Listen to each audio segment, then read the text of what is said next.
YS కుటుంబానికి దశాబ్దాలుగా అండగా ఉంటున్నారు పులివెందుల ఓటర్లు.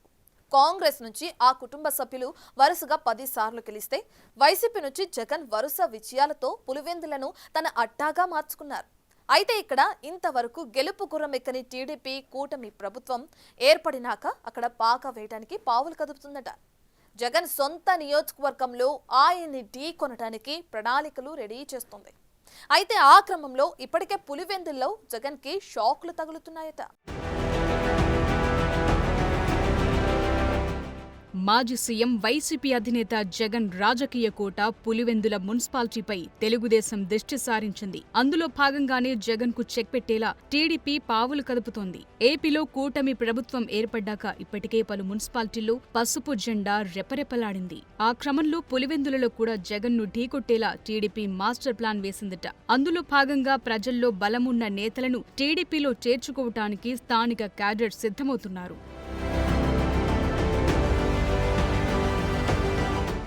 పులివెందుల టీడీపీ నేతలు కూడా స్థానికంగా ఉన్న పరిస్థితులను, చేరికలకు సంబంధించిన అంశాలను హైకమాండ్కు వివరిస్తున్నారట. పులివెందుల మున్సిపాలిటీలోని 30వ వార్డు వైసీపీ కౌన్సిలర్ షాహిదాతో పాటు 30 మంది కుటుంబాలు తాజాగా టీడీపీలో చేరాయి. వారితో పాటు పులివెందుల బ్రాహ్మణపల్లె నుంచి భారీ సంఖ్యలో నేతలు, కార్యకర్తలు వైసీపీ నుంచి టీడీపీలో చేరటానికి సిద్ధంగా ఉన్నారట.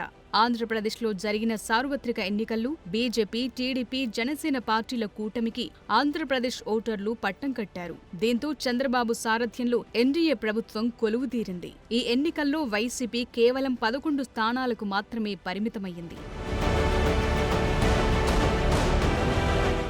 గత జగన్ ప్రభుత్వ హయాంలో చోటు చేసుకున్న పరిణామాలు, ఆ పార్టీ నేతలతో పాటు ముఖ్యమంత్రిగా ఆయన వ్యవహరించిన తీరుపై ప్రజలు తీవ్ర వ్యతిరేకతతో ఉన్నారు. దీంతో రాష్ట్రంలోని వివిధ ప్రాంతాల్లో వైసీపీకి చెందిన పార్టీ శ్రేణులు టీడీపీ, జనసేనల్లో చేరుతున్నాయి. అలాగే వైనాట్ 175 అంటూ అధికారంలో ఉండగా జగన్ వైసీపీ శ్రేణులకు లక్ష్యాన్ని నిర్దేశించారు. కానీ 2024 ఎన్నికల్లో వైసీపీ ఘోరంగా ఓడిపోవడంతో ఆ పార్టీకి ప్రతిపక్ష హోదా సైతం దక్కలేదు. కుప్పంలో చంద్రబాబుని కూడా ఓడిస్తామన్న జగన్ ధీమాను నమ్మి పలువురు వైసీపీ నేతలు పెద్ద ఎత్తున బెట్టింగ్లకు దిగి ఇళ్లు గుల్ల చేసుకున్నారు.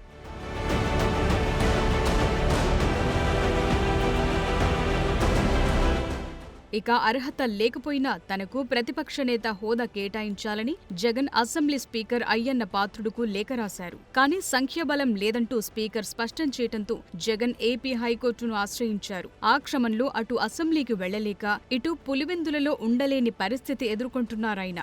వైసీపీ హయాంలో పులివెందుల ఏరియా డెవలప్మెంట్ అథారిటీ పాడా కింద పలు పనులు చేసిన స్థానిక కాంట్రాక్టర్లకు జగన్ ప్రభుత్వం bill చెల్లించలేదు.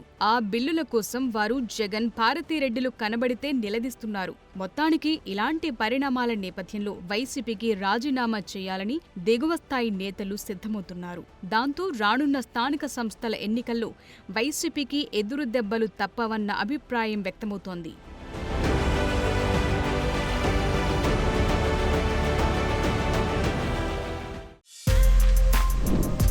For more videos like this, subscribe Big TV channel.